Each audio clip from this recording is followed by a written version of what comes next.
Volvemos. Lobato en compañía, 8 Televisión Jerez. Estamos con Ángel Alberto Núñez Moreno. Es dermatólogo, doctor, escritor, poeta, hacedor de un montón de cosas, coordinador de ese proyecto de conmemoración de la Vuelta al Mundo entre el Ateneo y la Fundación Domínguez Lobato. ¿Usted cree que la unión hace la fuerza? Yo creo que sí, si no, no nos hubiéramos unido. Yo cuando me enteré de que había la oportunidad de presentar un proyecto allí en Sevilla para la comisión que había constituido el Ayuntamiento de Sevilla, paralelamente al Ayuntamiento de Sanlúcar de Barrameda, dije, esta es la nuestra.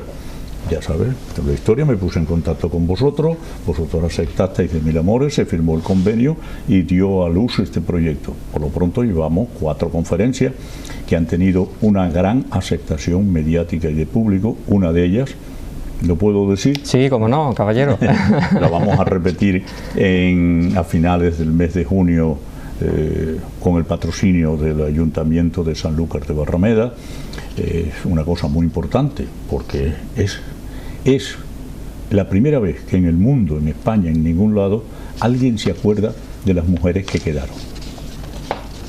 Sí, esa última conferencia, el título era En memoria de las mujeres que se quedaron. Sí. Fue una velada literaria donde se leyeron versos del fundador, de Eduardo Domínguez Lobato, padre, y bueno, y se va a llevar a Sanlúcar también. Sí, estuviste reunido con el señor alcalde de Sanlúcar para poder repetir esta conferencia que fue en el Ateneo de Sevilla, repetirla en Sanlúcar de Barrameda. Sí. Es un proyecto muy bonito, nuestro proyecto de los sellos de la primera Vuelta al Mundo. Es muy interesante, ha tenido, como digo, una gran aceptación, y tú lo sabes que se están pidiendo sellos de Australia, de Japón, de todos lados, ¿no? Y yo creo que, insisto, es un proyecto muy ilusionante, estamos todos muy ilusionados, pero claro, tropezamos con el escollo de, lo mencionaba antes, aquellos versos del poeta del siglo de oro, poderoso caballero Don Dinero. Sí, y ahora si hay elecciones anticipadas, lo del comienzo de la conmemoración ya se nos va a quedar un poquito casi a un ámbito privado, pero bueno, como decía el otro, mucha moral y adelante. Otro libro muy coqueto y muy bien editado por tu parte, que luego, si te parece, nos dices tu opinión de las editoras. Bueno, España está viviendo ahora mismo una transformación total en el tema de las editoriales. Han desaparecido muchísimas editoriales pequeñas y quedan 4 o 5, si mal no recuerdo, grandes a nivel nacional. A nivel de autonómicos creo que hay 2 o 3 nada más, y en fin, a nivel provinciales quedan muy pocas editoriales pequeñas. Eso está haciendo que los autores que no vendemos ni 25 ni 30.000 ejemplares para arriba, pues nos veamos abocados a negociar con las editoriales las publicaciones, y ellas lo tienen muy claro. La mayoría va a solicitar al escritor que la publicación corra por su cuenta y riesgo, pagando, o una coedición. De todas maneras, el que quiere, como se dice, la consigue. Y es curioso que en un país donde hay esta situación es donde más se publica. La cantidad de libros que se publican en España es increíble, pero de esta manera. Ediciones que se venden 200 Las historias del pariente Adán. Sí. Este personaje es real. Este personaje lo conocí yo en Maracaibo.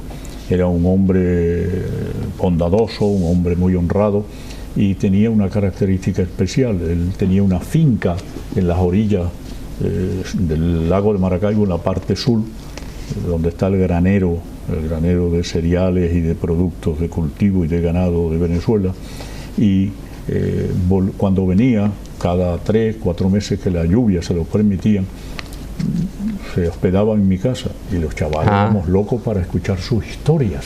Claro. Historias que no tenía hasta las 11 de la noche. Claro, allí 11 de la noche como si aquí 3 de la madrugada, porque ya lo sabéis, en los países ecuatoriales el sol a las 6 de la tarde lo estás viendo a las 6 menos 5, y a las 6 de la tarde ha desaparecido total y la oscuridad es completa. Claro. Entonces, acostarse allí a las 11 de la noche es tremendo. Pues que nos quedábamos con él en el patio de nuestra casa escuchando esas historias del pariente Dan. Y cuando decidí, conseguí una editorial que publicaba mis libros. Entonces, el primero, las historias del pariente Adán, los cuentos, decidí en honor a ese hombre que tantos ratos buenos me proporcionó en mi vida, ponerle su nombre. Ajá. Son cuentos, hay uno, por ejemplo, si me lo permites hacer un pequeño resumen, que se llama La habitación, sí, que no es más que el planteamiento de algo muy terrible que sucedía y está sucediendo en la humanidad cada vez con más importante desde el punto de vista negativo, que es la incomunicación. El cuento plantea de un chaval que de pronto su hermana sale de la habitación, se queda cerrada la habitación, nadie puede entrar en la habitación, al final entra en la habitación y cuando entra en la habitación está vacía, no hay muebles, no hay nada. Ese es el argumento del cuento, de uno de los cuentos que hay en este libro, Las historias del pariente Adán. Las historias del pariente Adán, que es otro libro fantástico de Ángel Alberto, y como siempre en cada programa, en este Lobato en Compañía, nos vamos de la mano de don Miguel de Cervantes para recordarles que el Quijote está ahí, que no está pasado de moda, o eso creemos, y que nos cuenta siempre aspectos de nuestra vida diaria, muchas veces entre líneas, pero que lo cuenta siempre. En este caso, y con esta edición magnífica, con estas ilustraciones de Gustavo Doré, nos vamos al último capítulo para contarles y hablarles un poquito del testamento de Don Quijote, cuando en este último capítulo nos dice así: y volviéndose a Sancho le dijo: perdóname, amigo, de la ocasión que te he dado de parecer loco como yo, haciéndote caer en el error que yo he caído, de que hubo y hay caballeros andantes en el mundo. Ay, respondió Sancho llorando, no se muera vuestra merced, señor mío, sino tome mi consejo y viva muchos años, porque la mayor locura que puede hacer un hombre en esta vida es dejarse morir, sin más ni más, sin que nadie le mate, ni otras manos le acaben que las de la melancolía. Mire, no sea perezoso, sino levántese de esa cama y vámonos al campo vestidos de pastores, como tenemos concertado. Quizá tras de alguna mata hallaremos a la señora Dulcinea desencantada. Que no haya más que ver. Si es que se muere de pesar de verse vencido, écheme a mí la culpa, diciendo que por haber yo cinchado mal a Rocinante le derribaron. Cuando más vuestra merced habrá visto en sus libros de caballerías ser cosa ordinaria derribarse unos caballeros a otros, y el que es vencido hoy puede ser vencedor mañana. Así es, dijo Sansón, y el buen Sancho Panza está muy de verdad en estos casos. Señores, dijo Don Quijote, vámonos poco a poco, pues ya en los nidos de antaño no hay pájaros hogaño. Yo fui loco y ya soy cuerdo, fui Don Quijote de la Mancha y soy ahora, como he dicho, Alonso Quijano el Bueno. Y siendo así, Don Quijote, el cual entre compasiones y lágrimas de los que aquí se hallaron, dio su espíritu, quiero decir, que se murió. Yace aquí el hidalgo fuerte que a tanto extremo llegó, de valiente que se advierte que la muerte no triunfó de su vida. Con su muerte tuvo a todo el mundo en poco, fue el espantajo y el coco del mundo, en tal coyuntura que acreditó su ventura, morir cuerdo y vivir loco. Don Quijote de la Mancha, su testamento. Este es el final para que veamos que cuando lo volvamos a leer encontraremos otras sabidurías nuevas. ¿Cree usted así, don Ángel Alberto? Sí, ese libro es una maravilla. Al respecto tengo que decirte una cosa. Tú sabes que hay un Quijote que se llama La Quinta Salida del ingenioso hidalgo Don Quijote de la Mancha, que lo hizo un venezolano, don Tulio Febres Cordero. Ajá. Don Quijote por tierras americanas. Por tierras americanas, va en bicicleta, monta en globo. Claro. Sí. Hay otro recorrido por la Argentina, también de otra salida de Don Quijote, Sí. y en realidad no, lo que nos está diciendo es que aunque aquí en este testamento está muerto, siguió vivo, sigue vivo y seguirá vivo por muchísimo tiempo. Y otro en un latín macarrónico, que es desternillante de risa. Sí. Y ahora le recomendamos otro libro, como ya hemos hablado antes con Ángel Alberto, aparte de los suyos, de los que tiene editado tan maravillosamente, este libro de las 1000 mejores poesías en lengua castellana, y que de Fernando Villalón podríamos leer este poemita que diría lo siguiente: 7 caballos caretos, 7 retacos de plata, 7 chupas de caireles, 7 mantas jerezanas, 7 pensamientos puestos en 7 locuras blancas, Tragabuches, Juan Repiso, Satanás y Malafacha, José Claudio y el Cencerro y el capitán Luis de Vargas, de aquellos más naturales de la Vega de Granada, 7 caballos caretos, los 7 niños llevaban. Echa vino, montañés, que los paga Luis de Vargas, y el que a los pobres socorre y a los ricos avasalla. Ve y dile a los milicianos que la posta está robada y vamos con nuestras novias hacia Écija la llana.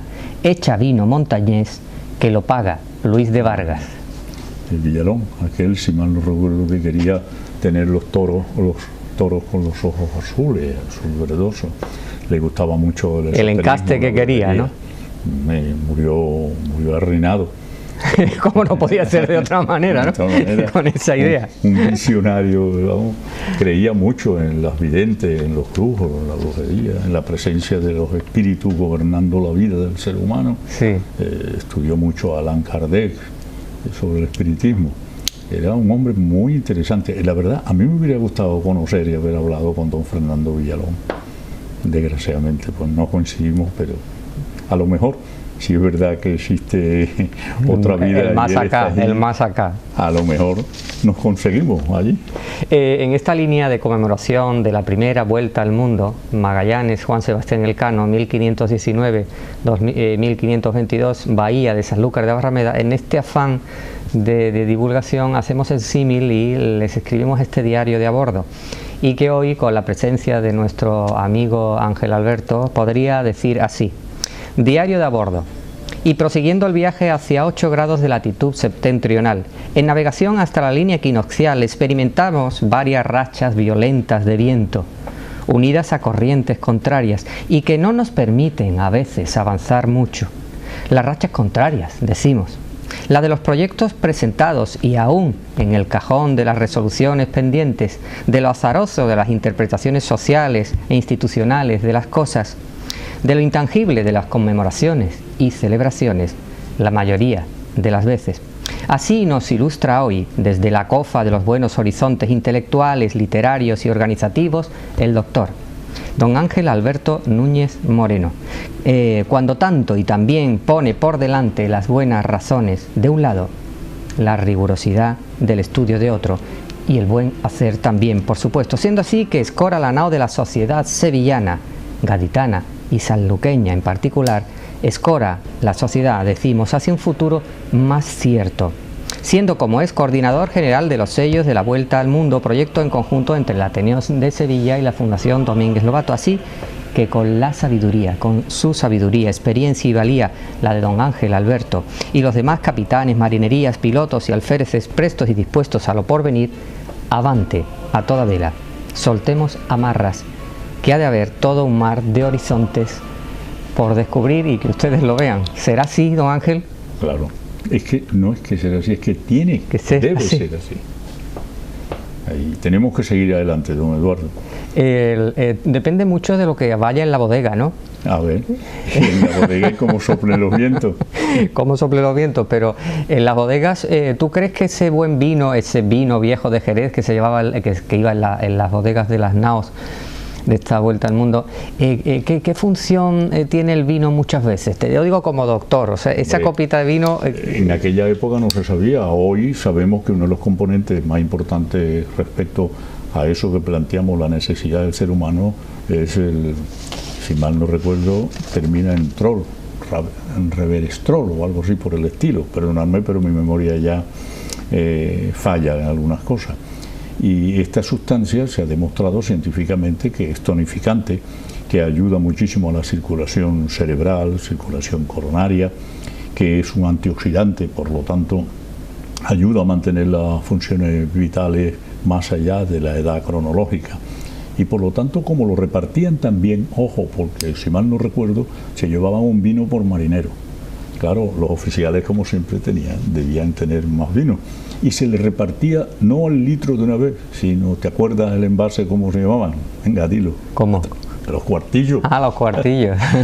Porque tenían 250 centímetros cúbicos. Le daban 4 veces el vino a los marineros para que no hubiera problema. Claro, de esa manera les alimentaba, les tonificaba, pero no se emborrachaban. Y en fin, hasta que se acababa el vino. Cuando se acabó el vino, se acabó, no había más. Y esa gente llegó un momento que no tenía ni vino, ni galletas, ni nada. Bueno, ¿cuáles los próximos proyectos que tienes encima de la mesa literarios, Ángel Alberto? Bueno, ahora mismo estoy trabajando, que de verdad es un trabajo, conseguir una publicación de un segundo libro de cuentos que se llama Las últimas historias o los últimos cuentos del pariente Adán. En ese, el último cuento, narro la muerte del pariente Adán. Qué curioso, es una muerte novelada, una muerte novela. Él salió en su mula, había una tormenta enorme como las que tenemos ahora por el centro y el norte de España, y esa noche llovió terriblemente, y la mula se asustó con un relámpago, según los que levantaron el cadáver, y él se cayó, con tan mala suerte que cayó boca abajo en una poza que tenía aproximadamente 40-50 centímetros de profundidad. ¿De qué muerte? Muerte novelada, muerte más... Hay quien dice, hay que verte más tonta. Mire usted, las muertes no son tontas ni inteligentes, son muertes y se acabó. Pero en este caso incluso creo que ese apelativo, qué muerte más increíble, ¿no? Que una persona caiga de la mula, pierde el conocimiento y la cabeza caiga exactamente en un agujero, un pozuelo, que con 40-45 centímetros de profundidad el agua, lo suficiente para morir, no del golpe, sino ahogado. Qué fatalidad, ¿no? Narro yo su muerte, me la imagino cómo fue, cómo él se enfrenta a la muerte y cuando ve que no tiene solución, porque ante la muerte, señores, igual que ante Hacienda, no hay solución. Y le dice a la muerte, ya sé que vienes por mí, pues mira, no me voy a poner a gritar, a decir no me lleve, venga, dame la mano y vámonos. Claro, antes has hablado de esas connotaciones con el más allá, de los misterios, también has dicho algo de la brujería. ¿Eso está muy relacionado también con las Américas o es un pozo de la Castilla Vieja? Hombre, ten en cuenta que el tema esotérico, el tema de la brujería se llevó a América, y después cuando hubo la negritud, que es otro tema que da mucho para hablar, cuando se llevaron los esclavos negros del África, ellos tenían el animismo.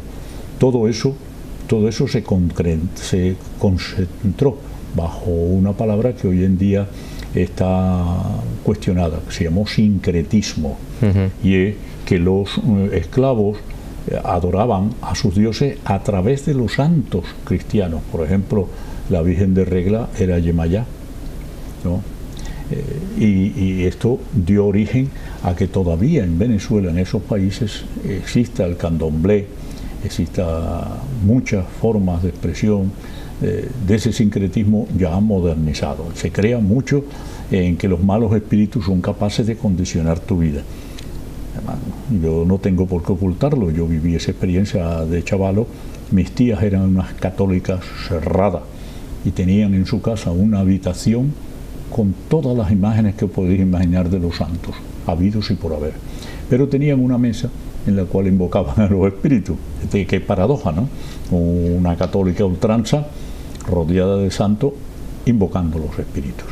Y con 7 u 8 años yo me sentaba con ella en la mesa a escuchar las invocaciones del espíritu, y por qué no a participar en esas reuniones. O sea que... eso llevado con normalidad, con discreción, puede ser sano, perjudica al estado mental, te puede meter en una especie de delirio si profundizas demasiado. Bueno, como toda, porque despierta cierta curiosidad, es evidente. Como toda cuestión, y la prueba la tenemos en el famoso cura del Palmar de Troya, el Papa, Papa Clemente. Pues cuando las cosas se llevan a un extremo es peligroso, se crean las famosas sectas, ¿no? En la cual el individuo ya no piensa, es guiado como el integrante de un rebaño. Con el espiritismo, con el sincretismo pasa lo mismo. Y claro, no se puede vivir pensando que todo lo que toca o que todo lo que se mueve, todo lo que vive en el mundo está regido por una voluntad, llamémoslo en este caso divina, y que esa voluntad divina tiene unos mensajeros que son los espíritus. Sería uno una marioneta, no habría claro, el libre albedrío, entonces. Has perdido lo más importante, la libertad, que en este caso se llamaría, como tú bien dices, el libre albedrío. Tienes que estar orando a los espíritus, pendientes de si los espíritus te quieren o no te quieren, evitando los espíritus malignos, oraciones a ultranza todo el día. Oiga, es peligroso, muy peligroso, y hay personas cuya mente pues no lo soporta y terminan cometiendo actos increíbles, ¿no? Sí. En tus estudios de medicina has tocado también esa manera de enfocar los problemas de la mente. Eso también es un mundo apasionante, ¿no? Sí. Aquí el tema de las reacciones histéricas, que son perfectamente entendibles en el ser humano. Muchas veces no nos sabemos defender de las cuestiones que nos llegan del exterior y entonces reaccionamos de una manera extraña, de una manera diferente. Aquí las reacciones histéricas no se ven como se ven allí en esos países. Allí hay una fiesta, están bailando y de pronto a uno le empiezan unas convulsiones, empieza a ver espíritus, empieza a ver cosas, y cuidado, esas personas, como pierden el control de la corteza cerebral, a lo mejor es una mujer, un hombre muy fino, muy canijo, muy pequeño, y desarrolla una fuerza de un Goliat. ¿Por qué? Porque no hay división de la corteza cerebral. Y habla en otras lenguas, pero no es un inglés fluido, sino un inglés chamusqueado. Y si está en un ambiente que no saben el inglés, pues cuela. Y hay algunos que toman actitudes como si fueran curas, yo los he visto, y hablan a través de latinajos, ¿no? Claro. Es impresionante lo que hay allí, ¿eh? No sé, yo perdí el rumbo hace muchos años, que no voy por allí, pero he podido presenciar muchas cosas de estas, porque una de mis actividades, que también novela, pues tuve la oportunidad de trabajar un año como médico en una población de Amazonas con tribus indígenas, más que tribus, eran clanes que no conocían la moneda todavía. Hablo del año 1971. Bueno, pues vamos a llegar hasta aquí. Don Ángel Alberto Núñez Moreno, muchísimas gracias por estar en Lobato en Compañía, en 8 Televisión Jerez, y habernos hablado de tus libros y de todos tus haceres y de tus colaboraciones y de tu praxis diaria. Muchas gracias, Ángel Alberto. Gracias a ti por la oportunidad que me das de plasmar un poco mi experiencia, y ya sabes que me tienes a tu disposición. Así será, muchísimas gracias. Como siempre, en esta última parte terminamos con estos versos, en este caso de la Fundación Domínguez Lobato, es una guajira, y para irnos seguir con este magnífico sabor de boca le diríamos así: caballero, qué salero el de mi tierra salada, y qué sal condecorada con el viento salinero, y qué cantar sonajero, marinero y campesino. Si se tercia en tu camino, avante con la alegría que canta esta tierra mía con una copa de vino. Muchas gracias y hasta siempre.